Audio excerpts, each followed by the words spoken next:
Now at 7-0, the Wolves have one more obstacle to hurdle to accomplish their quest for an undefeated season. The John Adams Spartans. The Adams game. The last game before the undefeated season was actually made. Wow. Well, we had a grudge against Adams from last year, and we had a little grudge against them. So the Adams game was very emotional, also for the simple fact that if they had defeated us, we wouldn't be undefeated. The week of practice is crazy. The coach was just like, "You gotta win this game for to go undefeated, to go to the playoffs." And we just like, every time he told us that, he just gave us that extra boost to just hit those bags harder, man. It's just like, we gotta win this game to go to the playoffs. They're the only thing that separates us from an undefeated season, so we're gonna hit them hard.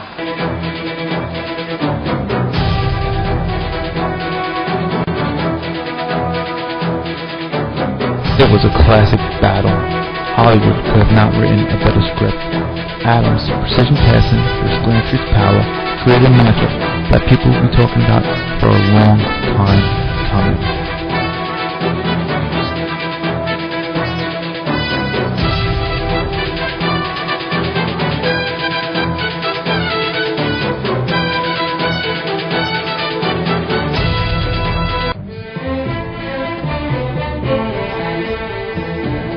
Adams strikes first on a 30-yard touchdown pass.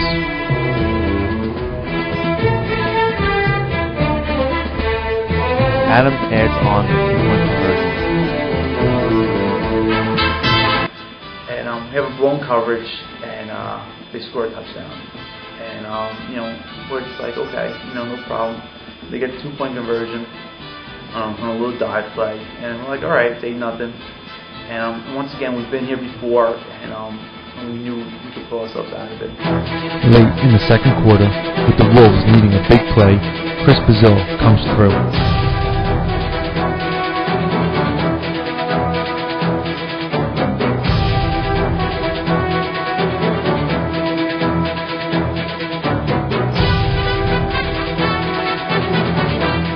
Brazil blocked the punt on his own. He did not do what he was coached to do on the play, and he went for the block when he was supposed to be going for a return. That said, if something bad had happened, I would probably be a lot madder right now. We told him, let's just go out there. We're going to try to block our guys, and of course, Rev just went ahead and he just he heard what I was saying, but his body and his mind told him to do otherwise. He was shaking. Whenever Chris Brazil starts shaking, you know something good is going to happen. He starts getting possessed, and sure enough, he fires in there. He leaps that gigantic body of his, and he blocks the punt. And it was great, and it really was a huge momentum shift for us.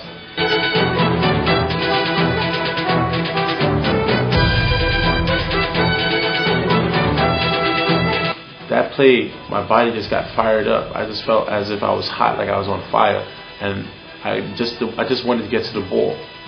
And as soon as that ball was snapped, it was like I went blank, a flash happened to me, and all I see myself was right by the guy, and I seen him about to kick, and I just see myself leaping. And when I finally realized that I blocked the punt and that we had got the ball, my nerves was on rack. I was so happy. I was so, wow, I really did it. I really accomplished something for the team that we really needed. 3 plays later, Aitan Richardson battles to the end zone.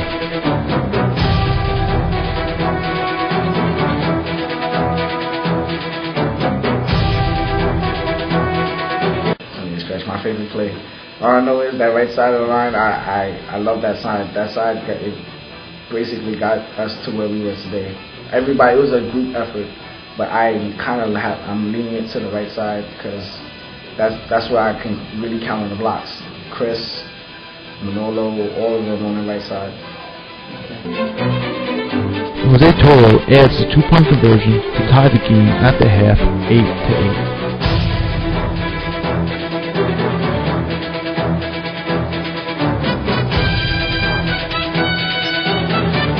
Franklin gets an additional 2 points off a bad Adams snap. I was standing right next to Coach, waiting for him to give me the play when I go in. All I heard Coach was saying was bad snap, bad snap, bad snap. And sure enough, the Adams center snapped the bad ball. And that was it, just like Coach said. And I'm standing on the sidelines going, bad snap, bad snap, bad snap, bad snap. And sure enough, the center snaps the ball over the punter's head. And there's Mike Brown, and he looks at me and he goes, good call, Coach. And I take my hand out of my pocket and I go, whew, I put it back in my pocket.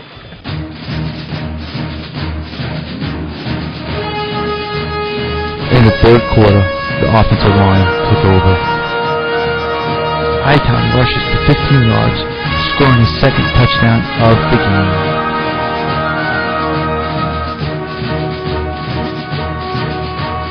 Well, blocking for Hightown is a great thing because I know that once I give him when he has a chance to do it, he's gonna do it. And throughout the whole season, he ran a lot. Watching Hightown running the ball, coming from a lineman to turn into a running back, and the way he runs, it was just something that made me proud to see. Hightown Richardson, one of our captains, there's a lot to be said about him. He's a guy that, though people will believe that he's not somebody that's worth watching or somebody that's worth respectful, there's a ton of respect that you have to give to this man, for the simple fact that no matter what, he tries. No matter what it is, he'll try. Grand Street campus misses the 2-point conversion, leaving the score 16-2.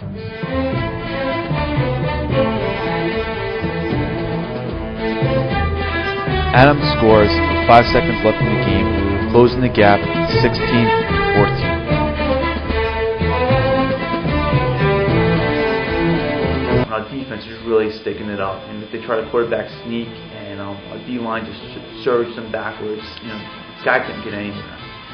Then on third down, try to quarterback sneak again, and the quarterback was about to get tackled, and their right offensive tackle takes the quarterback and pulls him into the end zone, giving them a touchdown. Well, I go running on the field, and I start screaming and yelling, causing my team a penalty. We were so livid being a coach that I don't know. All I blanked out for about 15 seconds, and all I remember is I practically in the end zone. That was all. I ran out there, and I remember I felt like I was right next to the runner, being like, look. And when I did turn around, when Coach O was yelling at me, I was on about the 15-yard line in the middle, past the hash marks. And I turn around, who's right next to me is Gazillo yelling, all the great words that we used during the game. And they've had to pull us back, and then did they give us a flag on it? They gave us a flag on that because 13 guys on the field, I guess you could say. At that point, I knew, there was nothing left for me to do. Everything was out of my hands. It was up for my team to go out there and play football. I knew I prepared them for this moment. I knew they had the heart to do it. I stood up to the side and I cheered them on. On the 1-yard line, needing 2 points to send the game into overtime, Barbara Myron makes the big play.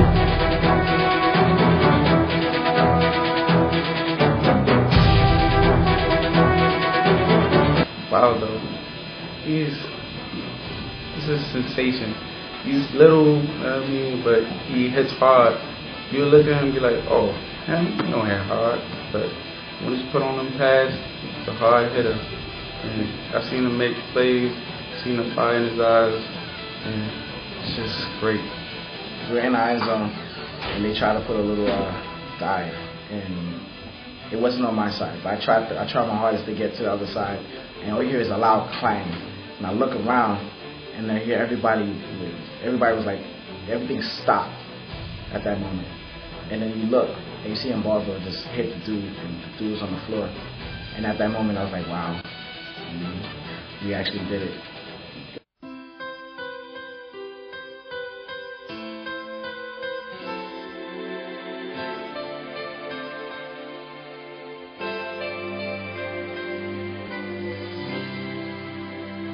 Each day I live, I want to be a day to give the best of me.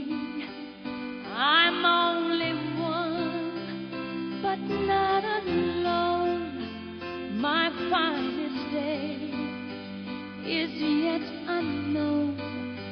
I broke my heart for every game to taste the sweet. I face the pain. I rise and fall, yet through it all, this much remains.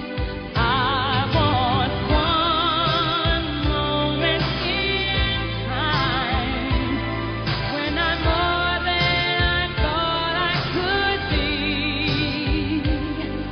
When all of my dreams back then, Coach Arango, they were all like telling me about their defeated seasons and stuff like that when they were in high school.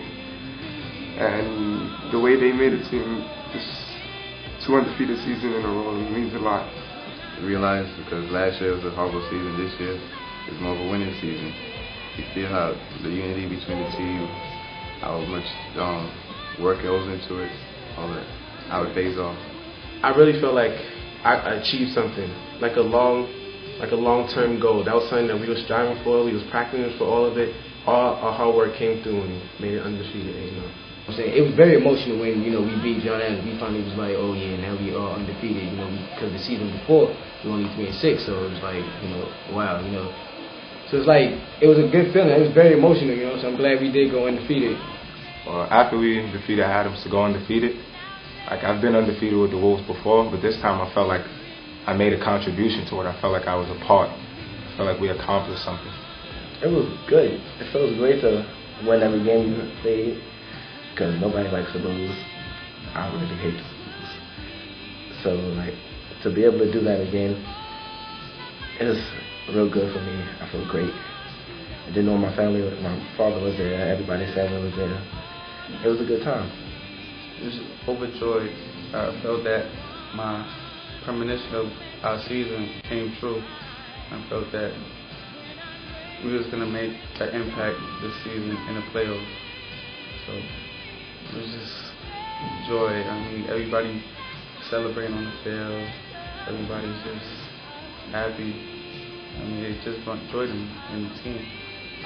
I couldn't believe it. It took a week for it to set in. I was still in awe about how we could do it. At first I didn't believe we could do it. We came from watching Jada, Javon, and Medici and Angel, they were already a family, they were undefeated, and then, playing without a home field, and now being undefeated, I was just shocked. Well, I knew how it felt, but, just because, this year I led the team to undefeated, so it felt really, really good. I was proud of myself, proud of the program. It's been my honor and a privilege to coach the men I've coached this past season. Each one of them contributed, whether it's a small part or a huge part, whether it was in practice or whether it was scoring a game-winning touchdown. Each one of these guys, are tremendous. And I'm not one of those coaches that goes out there and recruits players. If you want to play for me, you can play for me. And I want guys that I want to be around. And anyone can go out and get great players and have a great team. But I think it's extra special when you take 27 guys from all walks of life who just came to the school and are playing football and not realize what football was all about until they became a Wolf. After beating Adams with a record of 8-0, the Wolves finished 8th in New York City, heading to the playoffs. Unfortunately, the Wolves' season came to an end, losing 24-6 to the South Shore Vikings. Even so, 2004 season was full of heart, pride, and desire. Oh, and one more thing. A whole lot of mojo. You won't take this from me, baby. You will not take this from me, baby.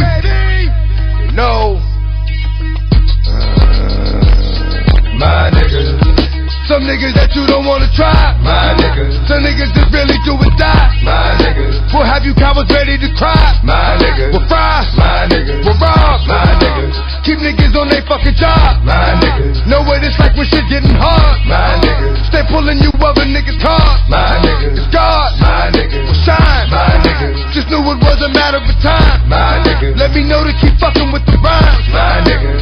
Ain't no longer living with crime. My niggas. It's fine. My niggas. It's good. My niggas. Keep you niggas knocking on wood. My niggas. Know how to take it back to the hood. My niggas. We'll put you down right where you stood. My niggas. They could. My niggas. They will. My niggas. Take it straight to the back and get ill. My niggas. Give it straight to the back when we kill. My niggas. Put niggas on ice so they chill. My niggas. It's still. My niggas. It's dog. My niggas.